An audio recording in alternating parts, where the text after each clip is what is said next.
So you guys did a recent poll here, and I don't know, fortunately or unfortunately for our industry, it sounds as though there are few issues that bring as much anxiety and stress to households as money. Can you talk to us about what you found?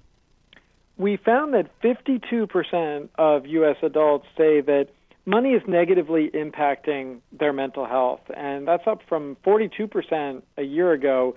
The change really has to do with inflation. That was the thing that stood out. Inflation and also adjacent things like day-to-day expenses and not having enough emergency savings. It really is taking a cumulative toll on people.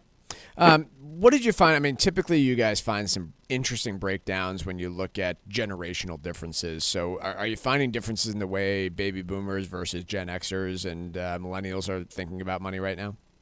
We are, yeah. We found that over the past year, the biggest deterioration when it comes to money and your mental health was from Gen Xers among generational groups. Women and lower earners also stood out. So that's really who's feeling the worst now relative to a year ago. But then, honestly, there was something to dislike for every generation on this because boomers are feeling the most strained by inflation in general. I think that kind of goes along with conventional wisdom about fixed incomes. Sure. But younger adults are worried about this in their own ways, largely having to do with household formation costs. It's super expensive to afford a home, rents are way up, student loan burdens are still a big deal, and those payments might be resuming soon. So really across the board, unfortunately, we saw a lot of strain here. That's interesting that you mentioned among women particularly. I can see how that could create differences in opinion in relationships, for example, if one person is more worried about money than the other. What did you find specifically with women being more concerned about financial well-being than their male counterparts?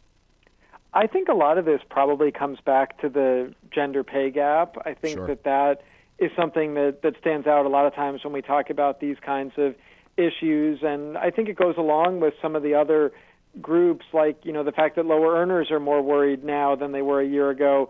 I think that's an inflation story, and just having less money to go around and being less able to absorb some of these rising costs. And I think women go along with that, unfortunately.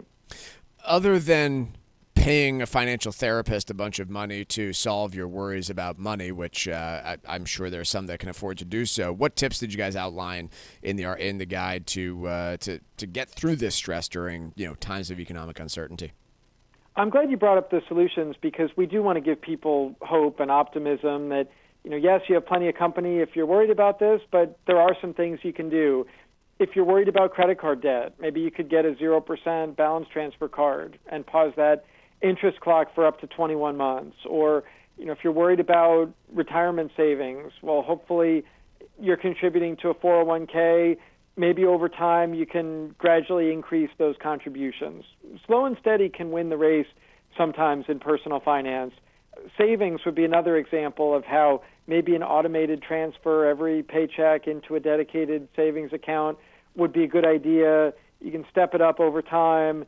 Maybe take on a side hustle or sell stuff you don't need, or cut your expenses to funnel a little bit more money towards these priorities.